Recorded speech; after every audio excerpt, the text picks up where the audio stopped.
Navy charged into the 1977 football season with its expectations high, following its late season turnaround in 1976. 16 starters returned for this, the 5th season for George Welch as the Navy coach. His tenure has found the Midshipmen again sporting a competitive role in collegiate football.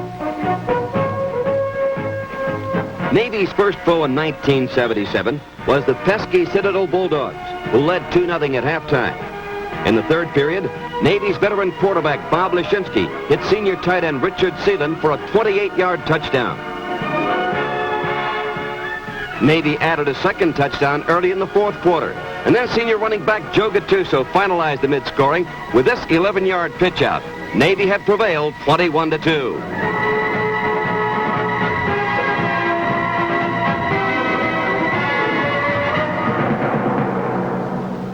Navy was after its 5th straight win when it met Connecticut the following week.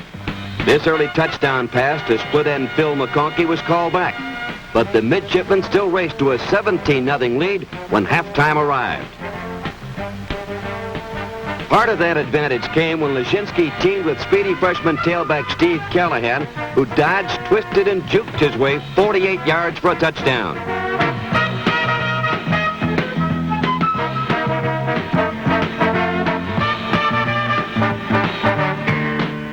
Early in the fourth quarter, Callahan was to again electrify the crowd at Navy Marine Corps Memorial Stadium with his 77-yard dash for the Midshipmen's 5th touchdown of the afternoon in a 38-7 triumph.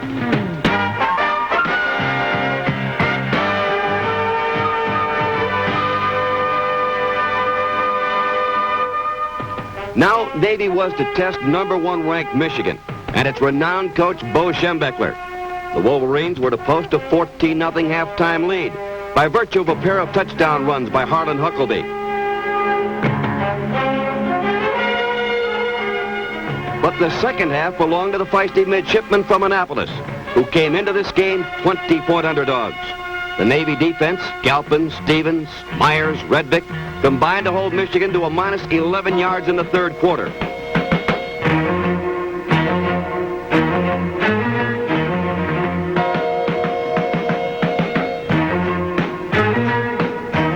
And the Navy offense began to assert itself, too. Spurred on by fullback Larry Klowinski and quarterback Leshinsky, the Mids drove to the Michigan 9, where a 4th down pass to John Kurowski found the Navy wingback stopped just short of the end zone. Navy charged again on its next possession, and Leshinsky lofted this 34-yard scoring pass to split end Sandy Jones wide open in the end zone. The Wolverines eventually held on for a 14-7 victory, but they could not hold on to their number 1 ranking. The Midshipmen carried a 2-2 record into the season's 5th game against the Falcons of Air Force. This was the 10th meeting between the two in this burgeoning Service Academy rivalry. The Falcons broke in front early in the second quarter when Dave Zebar tossed a 6-yard touchdown pass to N. Paul Williams.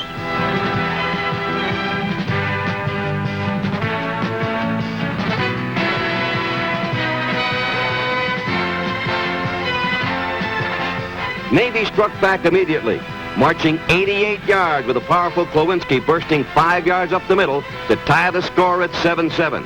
It was to remain that way as each team parried the other throughout the second half until 3:24 left in the game. Taking over on its own 43, the Mids darted upfield on the legs of the sturdy Gattuso, including this dash for 29 yards.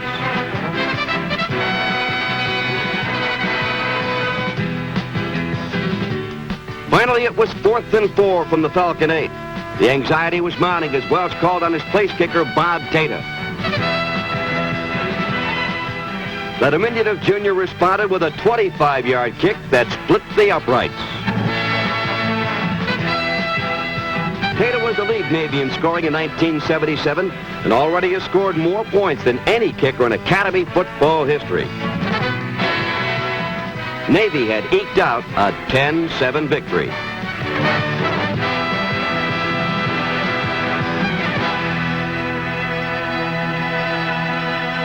The Mids then were stopped 34-17 by Gator Bowl champ Pittsburgh. But a quiet determination descended on the Navy team when William and Mary arrived for the homecoming game at Annapolis. The Mids were ready to play that afternoon. The game also spawned one of the greatest individual performances ever by a Navy player.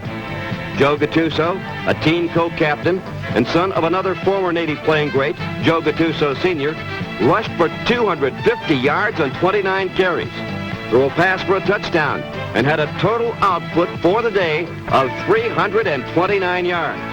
That showing earned him honors as Sports Illustrated's Offensive Player of the Week.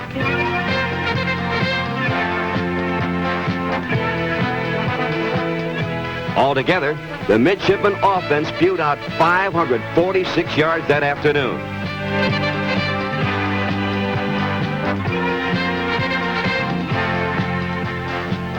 The joy of winning is exemplified by offensive tackle Kevin Ryan's bear hug on Leshinsky following one of Navy's 6 touchdowns in a 42-17 victory.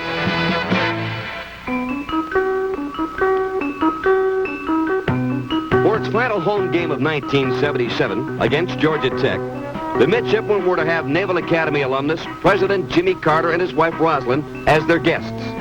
The Commander-in-Chief, who followed the presidential tradition of absolving all members of the Brigade of Midshipmen from extra duty assignments, was escorted to the Navy side at halftime by the Academy Superintendent, Rear Admiral Kennard McKee.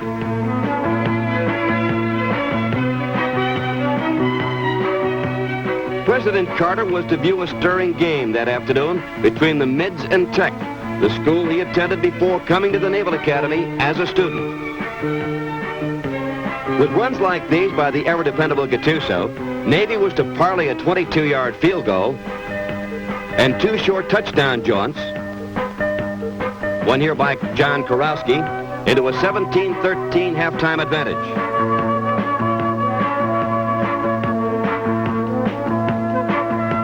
With Navy still barely ahead 20-16 and 2:43 remaining, Tech raced from its own 20 to the Navy 10 in 6 plays. The Navy defense met the challenge, and Charlie Thornton sacked Gary Hardy for a 6-yard loss. On the next play, the last of the game, defensive back Glenn Flanagan snared an interception on the 1-yard line, the biggest play of his Navy career. The Mids had notched a hard-earned win that found Gattuso breaking 5 school records.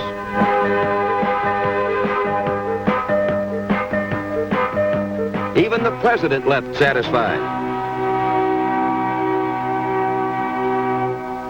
When it comes to perseverance, no one surpasses the quiet-mannered Gattuso. He picked, fought, and scrapped his way to a school record 1,292 yards in 1977, and altogether set 4 Navy season and 2 single-game records along the way.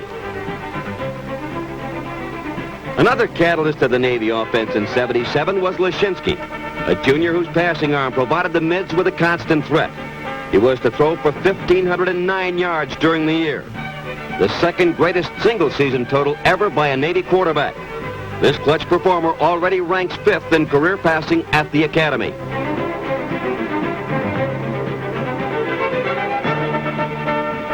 When it came to making exciting plays, Navy fans in 1977 looked no further than spunky Phil McConkey, the junior wide receiver who also handled punt and kickoff returns.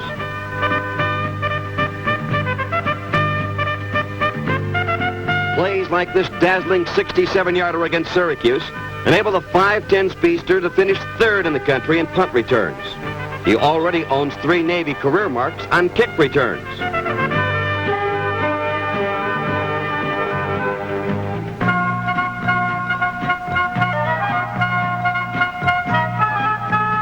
McConkey also led Navy in pass receptions with catches like these that gained 596 yards and scored 4 touchdowns.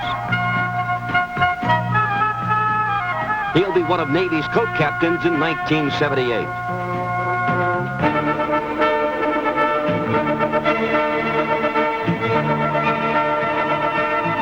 Navy also had a national statistical leader on its defense, number 28, John Sturgis, who earned 3rd team All-America recognition. A walk-on, Sturgis has been a regular for 4 seasons and set Navy records for the most interceptions in a career, 13, and most interceptions in a season, 8. He also was ranked third in the nation in interceptions for 1977.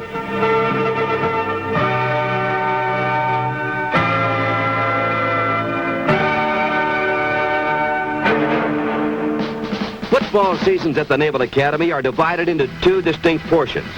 The first 10 games, and then the big one at the end. This was the 78th meeting between Army and Navy in college football's most heralded rivalry. Cold and wind swirled through Philadelphia's John F. Kennedy Stadium as Navy coach George Welsh sought his 5th straight victory over the cadets. Going into the Army game, we thought that we had made excellent preparations, as good as we had had in previous years. We tried to convince our football team that this was the best Army team that we had seen. Gattuso, with his 38-yard run early in the first period, was to provide Navy with the first threat.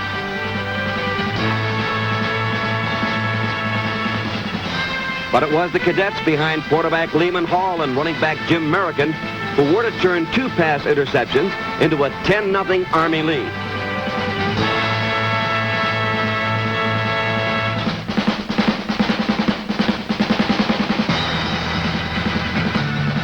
Navy fought back.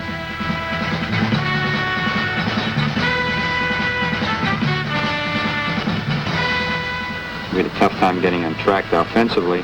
Kurowski had to make a great catch in the end zone to get us on the board. An 80-yard drive enabled Army to hold a 17-7 halftime lead. But Navy's intensity swelled in the second half. Safety Mike Galpin returned a punt 26 yards to the cadet 29. Now it was up to the offense. It too showed character.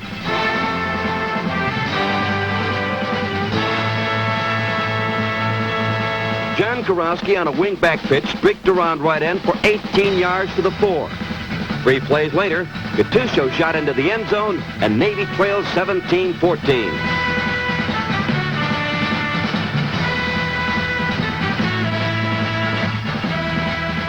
The score stood that way in favor of the cadets until the Mids took over on their own 36 with just 4:04 remaining.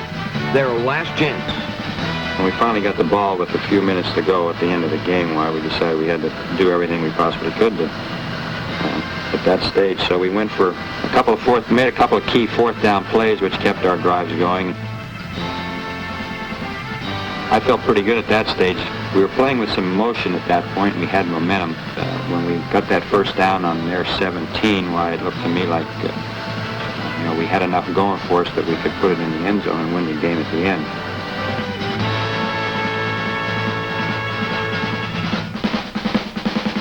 It came down to the one play, and they were able to make it, and we weren't.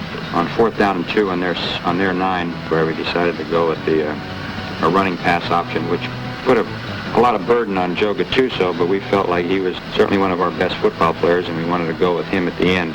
As everybody knows, pass was thrown over McConkey's head, and it was incomplete, and that was enough to give Army the win. Army had held its first win over Navy in 5 years. There was disappointment in the Navy camp, not only over the 5-6 record of 1977, but also over the loss to the cadets. At the same time, a renewed determination was aroused, new expectations fostered. George Welsh will welcome back in 1978 many of the key performers in an ever-threatening Navy offense, including quarterback Bob Leshinsky and split-end Phil McConkey. The rich heritage of winning football at the Naval Academy is within reach once again. But for now, it's hats off to Navy football for 1977.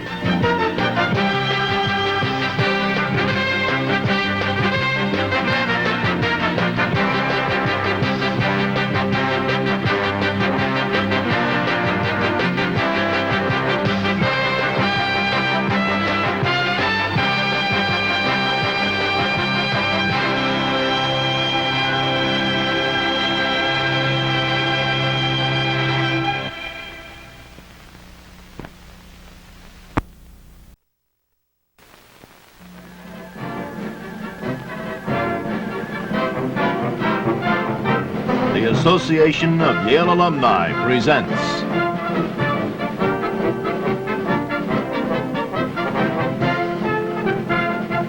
Yale Highlights, 1976.